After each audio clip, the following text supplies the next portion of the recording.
Hi, I'm Gina Dent, and welcome to 5 Questions with a Feminist. And we have today Abyan Mama-Farah, who graduated in 2017 as a Feminist Studies, Science and Technology Studies major, and also with a BS in General Biology. And now, Abyan, I know you are in medical school. Could you tell us a little bit about where you are and what you're doing?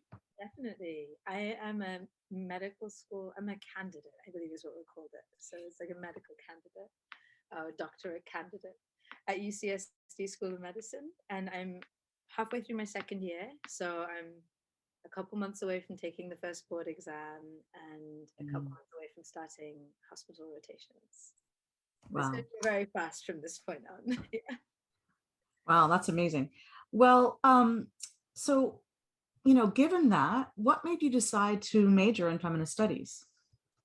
Well, my mom's a feminist studies professor and activist, and I grew up hearing a lot of really grounding and wonderful truths of the world through that lens. And Mm. then coming to UCSD, I mean UCSC, I get the two mixed up all the time. I actually was just a biology major at first until I was invited to take the Black Diaspora class that you were teaching. And it just felt really wonderful to have a place to think analytical thoughts about the science training that I was doing to begin with. And I really appreciated, being able to really think about society instead of just doing sums and learning things. And don't get me wrong, I loved my science degree classes too, but it engaged like a different part of my brain and myself to be able to also think about society. And by doing the STS major at UCSC, I was able to take a lot of classes like sociology of medicine and public health that to this day still influence a lot of my thoughts on what it means to be a good medical candidate and what it will mean to be a good doctor and how one can use a lens to make people feel seen as you engage with them one-on-one, and how one can use that to inspire the different things that you do with the degrees that you take on, I guess. So I'm really grateful for the way that it helped me position myself in the world and understand how what I want to do can be influenced by the steps I take along the way to get there, if that makes sense. Yes, absolutely. So, actually, could you just talk a little bit more about what made it possible for you to do both of those degrees while you were at Santa Cruz, and if there are things that might help others? Definitely. I ended up taking 5 years to finish my degrees, which was good. And I think it was extra good too, because I didn't have a super deep science background before starting university. I'd been like an art school and, dabbled. I thought science was interesting, but I didn't have like years of rigorous training like some people come in with. So by doing the feminist studies degree, I was able to only ever take 2 science classes at a time, which Mm. actually means that my long-term retention of some of that material is a bit better. And it meant that I had other things to do. So I would work on studying my chemistry and studying my biology, learning all those things until I was tired. And then I would switch over to writing my papers and reading my readings. And because it's, like I said, 2 different parts of your brain, it allowed me to actually work a bit longer to have the 2 different things that I was doing. And I think it kept me feeling more grounded. I think it's really easy to get lost in science. Mm. There's so much to it, Mm. Um, yeah.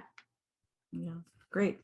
Um, so do you feel that being in feminist studies influenced you in terms of your professional goals? And I should say, maybe even in terms of what kind of medicine you want to practice? Definitely, 100%. It's interesting too because I haven't started the like hospital part of my training yet. So I will say that until you get into the hospital and are doing day-to-day practice of anything, you don't really have a full idea. Mhm. But in making decisions about where I want to go in medicine, how I can impact society is a huge part for me. So Mhm. Mhm. okay, I guess the most popular specialties for medical training in the United States are orthopedic surgery and dermatology because orthopedic surgery, especially, you can become part of the top 4% of society. You can make a ridiculous amount of money. And dermatology, you have a really good lifestyle and good earning potential, right? So you can get a lot of free time. And both of those are pretty like good balance of money and free time. And I never, it's funny when people talk about how they're interested in those things, because it never occurred to me to think of money and free time when it came to deciding what profession I would want to do. It's not to say that it isn't also good that we want people to do those things, like we need those services filled too, but I was always really interested in infectious diseases. I think that even before there was a pandemic, I read a lot of books, you know, about like sci-fi stuff and pandemics, and like Parable of the Sower is one of my favorite books, and it deals a lot with like the consequences of human actions. And Octavia Butler, everyone should read now. Yes, everyone should read it. Apparently there's even a graphic novel version too. Yes, so it's worth engaging with. Definitely a life-changing book, especially for those of us in California. But yeah, I think that infectious disease is interesting to me. It's the specialty that I'm interested in, and it's interesting to me in part because of the way that you can work on the public health level and the individual level. You can work in hospitals to influence what kind of antibiotic policies there are, and yeah, you can do global health pretty easily. And not being from the United States, that it speaks to me. And then other things that have interested me too are things like OBGYN, where you can work with women and you can really influence the healths of entire societies. And I think that those kinds of thoughts come from my feminist studies training, you know, and they come from the positionality that I gained and shaped by engaging fully in who I am as a person and in articulating who I am as a person. And yeah, I think that it also really helps me in moments when I need to speak up for something, to have practice in doing so. You know, like you engage in debate a lot more in the social sciences and in the humanities. And it's something that we need from our doctors, like this willingness to be an advocate for your patients. Is that. And I think, yeah, the training that you get there, plus all of my favorite doctors who train me here have non-science degrees, sometimes in addition to, sometimes instead of humanities degrees. A lot of the best med schools in the world look for people who have both degrees, because more and more medical training is starting to realize that it's really good to have doctors who engage with society and who see themselves in society. And it's great that we have so many people who are so brilliant at scientific research, but there's a huge place for people who want to engage more socially with medicine. As clinicians, yes, and also as like advocates for patients' health on the city, state, national, and international level. These things are really, really important. And I wouldn't feel as empowered to do them without having engaged kind of intensely in analytical theory at UCSC about what it means to be in this world. And yeah, I think that is probably enough on that. That's great. No, and I think, you know, people talk about medical humanities and there's also narrative medicine, which I know I participated in. I think these are really important for people to understand, are important ways for the field to be stronger. Yeah. So on that note, do you want to tell us about what your favorite Fem Studies course was? Oh, well, it was your Black Diaspora class. Oh, I wasn't actually leading up to that. You didn't have to give that answer. You could say whatever you like. And I didn't, but it's true. It's very true. I mean, it was just really, really good. And I think I really appreciated being able to take that class, because I learned so much about the world as a whole. And then the paper that I wrote too in that class was something that really allowed me to engage with how medical and scientific history, but mostly medical history, really has engaged with women's bodies, and more specifically Black women's bodies. So I just had a lecture in our reproductive health block, because we have a health equity thread at my school, and it was all about what I'd written in that paper. And it felt really good to see the things that have been really concerning to me since engaging in that work in 2015. They're now in right. Yeah. like teaching that as part of their curriculum. And yeah, I still think about the discussions that we had in that class. I learned so much about the people, because it was a small class, you know, there were only right. 8 of us in it. And I really learned about myself in learning about other people. So it's definitely one of my favorite classes in general from UCSC. Yeah, it was fun for me too. We had a good time, and that was such important work. So I'm glad that you're finding that now you have echoes of that, and it helped. Yeah. Yeah, I feel seen. I see myself in my medical training when I have a lecture like that, if that makes sense. So this is more sort of on the same theme, but then what do you think was the most important thing you learned as a Fem Studies major? Oh, okay. I think the way I shaped my degree, and you get a lot of freedom in how you shape your feminist studies degree, much more so than with your science degree. So that was one thing, the freedom to choose what I wanted to learn. Yeah. I think the greatest lesson that I had was that me being a doctor was really, really, really important in the world. That me as a Black woman, as an immigrant from Africa, as all these things. And there were so many moments where I wanted to deviate from that path. And especially, I think, doing the MCAT, it's like this huge gauntlet that you face when you want to do medical school. And it's a horrible exam that is the great suffering of your life at that moment. But in those moments where I would feel really low on myself and like, is this worth it? Am I wasting my time, my parents' money, all of these things? Because I, worked part-time and applied to medical school for a couple of years after finishing. And the motivation is what gets you in, right? Like what your true north is what gets you in. And being able to shore yourself up in those moments where you don't believe in yourself. There's this quote by the former Surgeon General of the United States. I forget her name, but she's the only Black woman that I know. Oh, yes, I know who you mean. And why can't I remember her name right now? I'll have to get it later. Yeah.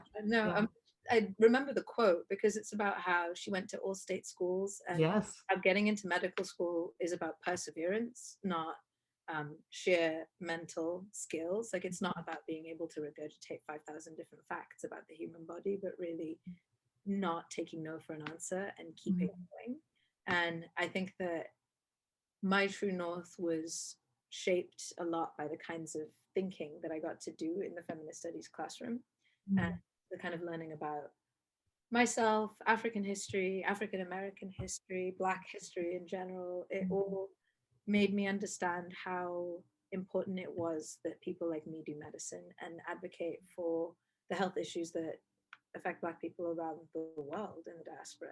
And I'll use the example of sickle cell because the amount of funding, and there's this podcast I really love called This Podcast Will Kill You. And they engage a lot about different like microbes, and they do a sickle cell episode and they contrast it with cystic fibrosis. So sickle cell and cystic fibrosis is the most common genetic disorder in white Americans. And sickle cell is the equivalent for Black Americans. And the level of difference in funding in science research to pursue these two different things is on an order of magnitude on both the governmental and the private level.